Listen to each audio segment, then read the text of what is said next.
As the good senator pointed out, the young man behind me has been instrumental in making sure that those of us that wanted to have upward mobility in our community and government, he gave us the right path.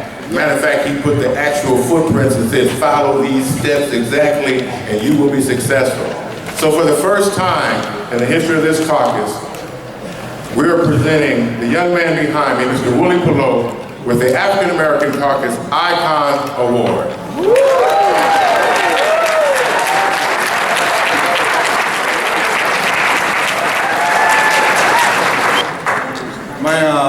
I want to first say to the Legislative Black Caucus, we love you, Willie. Thank you, my friend. Thank you, sir. As well as to the Democratic Party Legislative Black Caucus and all of its leadership, and to each and every one of you that have been attending this caucus for years. I'm humble. I'm humble. My mama from the backwoods of Georgia told me that if you worked hard, stay focused, there will be days like this. So if you believe in the Lord, I bet you want to preach, don't preach. Set them in your heart, and went out and carried out his wishes and desire. There'll be days like this. Yes, sir. Don't preach. I am only an instrument that have enjoyed the pathway that he has given me to represent 1.6 million working men and women in the community where my members live, or where the Black Caucus members reside as well. I have been blessed.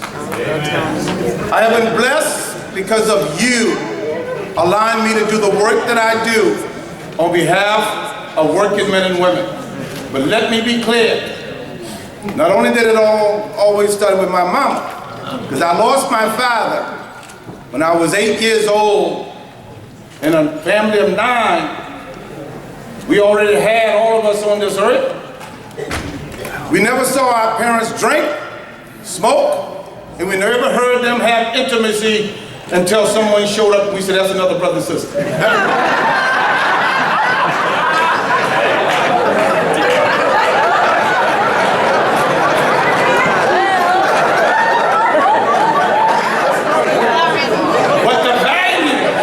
The values that they instilled in us have guided me every day of my life till I can stand here today and say what I have done and we have done together. I am hopeful that has improved the quality of life for those that I've represented as part of AFSCME. And let me give credit to someone that's not here tonight.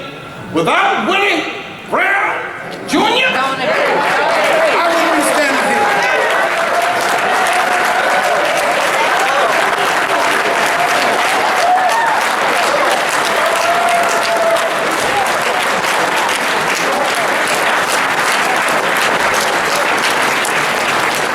Willie Lewis Brown Jr. from Mineola, Texas. That's right.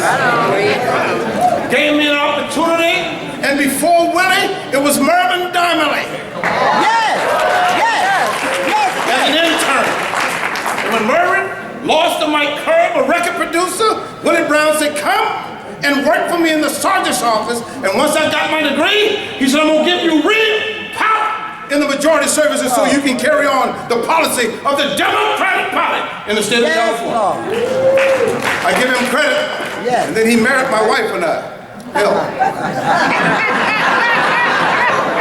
After 23 years with Willie, jumping over the broom and said, this marriage will last forever. Sisters and brothers, I'm still infatuated.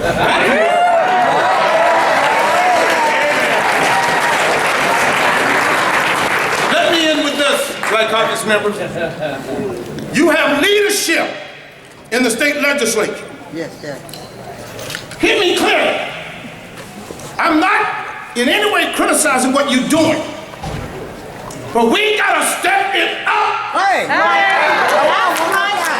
let our community know what they're doing so so we can take advantage of it every day in our community. That's right.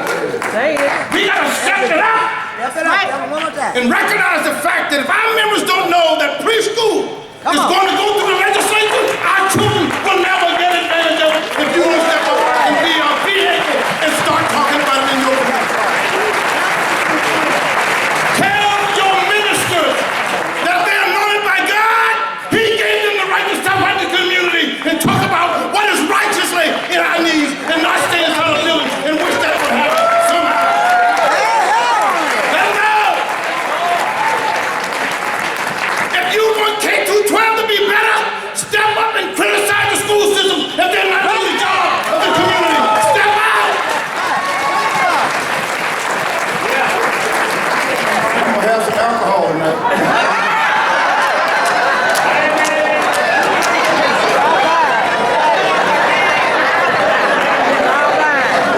Like Lady Henry said that. I know Brother Parker was telling me I can't take forever. But I can be clear to you that what Maxine Waters, our congresswoman, just laid out for you, we shouldn't lose another child. We shouldn't lose another adult. That's right. Public safety should be blind All right now. Come on. in the way in which they provide services to our community. Come on. Come on. Be a validator and not someone who remains in silence in your community. But if you want to have our babies, then you better step up and be parents the way I am. I want my kids into the world. If they don't listen to me, I will take them out. That's right. Of course, my wife has something to do with it too, because in my house, I do what the heck I'm told. That woman's But let me go back and say,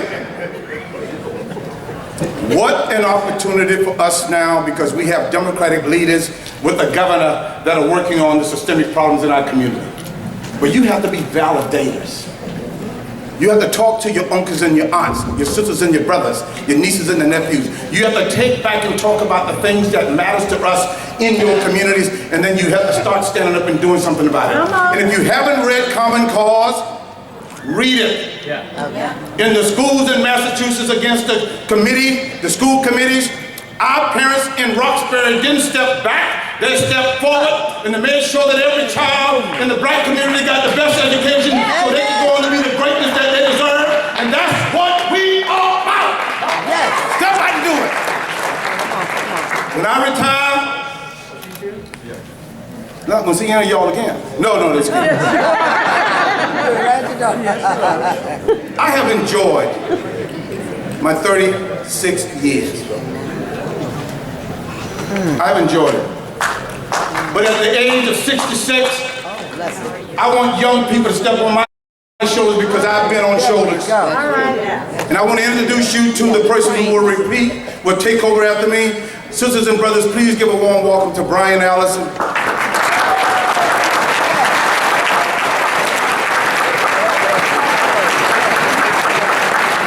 I shall step down now, but it has been one enjoyment for a little boy at the backwoods of Georgia. Thank you. Bless you. It's been one enjoyment. I want to thank each and every one of you for giving me the opportunity to have worked with you.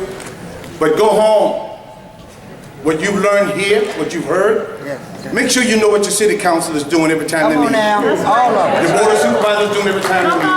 Your school boards are doing every time they meet. Your state legislature at both the state and the federal level. Come on. And then get out there and become validators and stand up and stop. We made the middle class in the working house of labor. You got to start backing us up and standing with us, because that's how you get to the middle class. That's how you get a good education. That's how you get preschool. That's how you get child care. That's how you got 8-hour day workers' comp. And if you want to move into the middle class, be a laborer and stand up with labor, because we know how to do it, and we need you to make sure that we continue to do it. God bless you. Be good.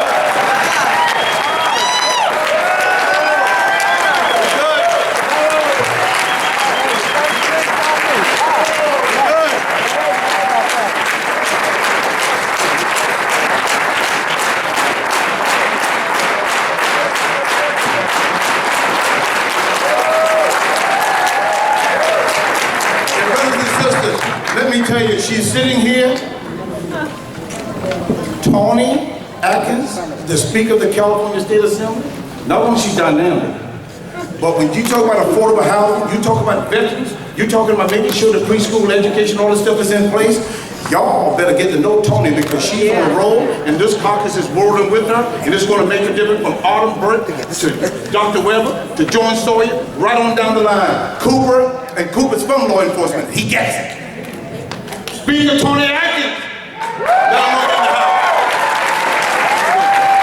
Ladies and gentlemen, recognize the man who created planning our work and working that plan, that blueprint that he put together some years ago.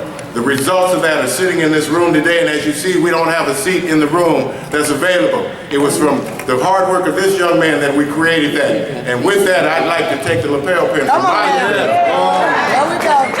I've been collecting these. Put your hands together for